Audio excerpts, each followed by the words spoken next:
I'm back. Ella's back. Probably can't see her, but this is her belly. Yeah, that felt right. It's currently Anzac Day when I'm filming this, and that damn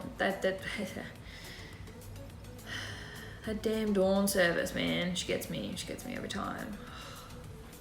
And also, can we talk about how cool it is that obviously we can't show our respects and gather around like we would normally do for Anzac Day, but I just think it's so cool that people think outside the box and like gave us alternative ways to do that.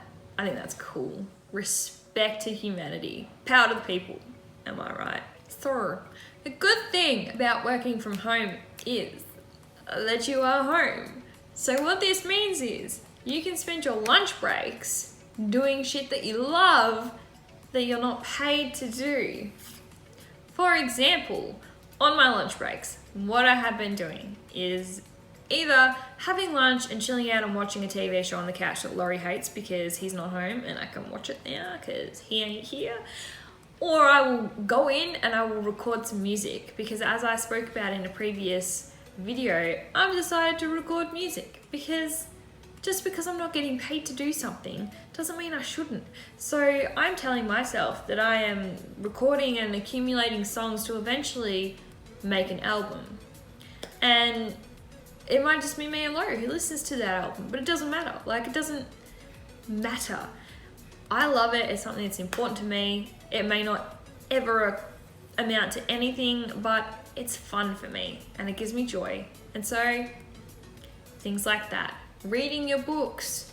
Good opportunity to read your books. Get out in the garden. Go for a walk. There's so many things that you could be doing on your lunch break that you possibly couldn't have been doing before because now you have the opportunity because you're at home. So start that project that you've always been wanting to do but you haven't had time, because guess what, girlfriend, boyfriend, dude, you got the time now.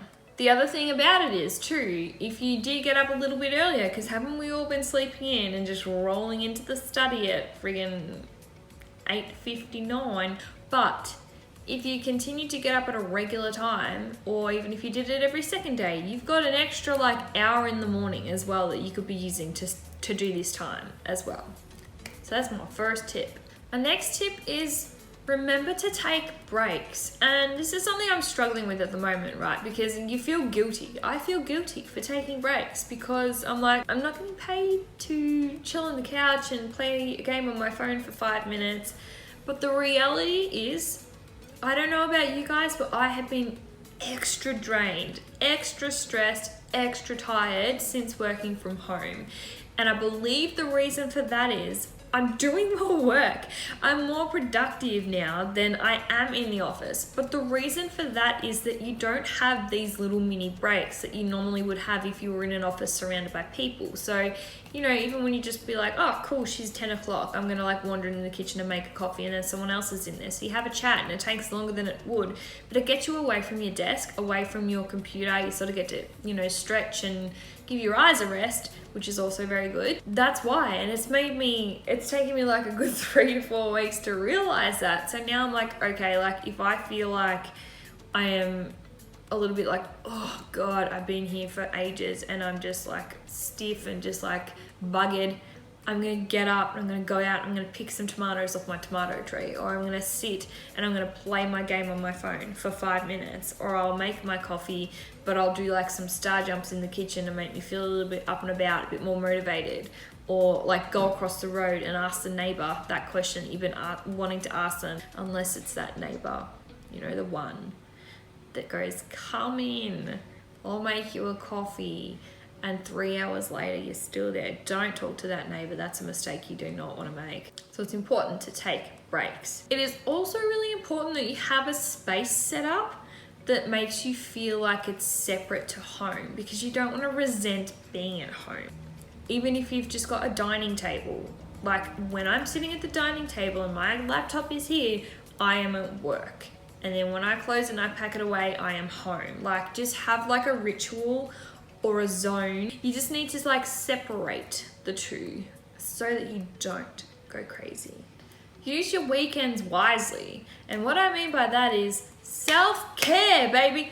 So anyway, I'm sure that was attractive. Sorry about that. So you got to have that like balance of like productivity and chill out sessions. But you don't want to do too much for the chilling out, because we all know that leads to sloth life. Just to use your weekends wisely and make sure you do some self-care and some productivity and stuff that like you've been meaning to do. Make yourself a list and check off the things as you do them. And just make sure that you are putting time in to look after yourself and make yourself feel good, because it's easy to just like stay in your pajamas and not shower for a week at the moment. Like, it is easy to do. But we don't want to do that, because we want to feel like the bad bitches that we are. So, eat well. Now, I know we're all carrying a few extra chins at the moment because bloody isolation life and working from home. We're all drinking more than we normally would, which, you know, even ScoMo, I think, at one point addressed like, Australia, are we alcoholics yet? And we're all like, yes! I know. Sort of. It's not funny, but it kind of is. And then we just had Easter, so there was some, you know, eggs consumed. So make sure that you are eating well, because food is the fuel you give your body and your mind, am I right? Lastly, don't be afraid to do some little tasks. You know how we talked about taking our breaks earlier? If during one of those breaks you're making coffee and you go, oh, really need to do some washing, do the damn washing. Put it on. Like, what's the harm? You're literally at home anyway. Like, you just take advantage of that. Put your fucking washing on. And then when it goes off, that's good, because it gives you another excuse to get up and stretch, get away from your computer, give your eyes and your mind a rest, and hang it out. That was probably the worst example ever. Like, oh my God, guess what? You get to take a break and do chores! If you've got tips for working from home, please don't be shy. You know where to put them. We love a forum. Come on, leave a comment. Let me know what you've been doing to get yourself through working from home, if that is in fact your situation you find yourself in. Thank you for watching this video. I really appreciate your support, and I will see you in my next video. If you liked this video, share it with a friend, share it with the co-workers, all of the people. Share me with the other people in your lives. Don't be selfish. Okay, I'm gonna shut up now. Okay, bye. See ya. See you next time. Catch ya. Bye.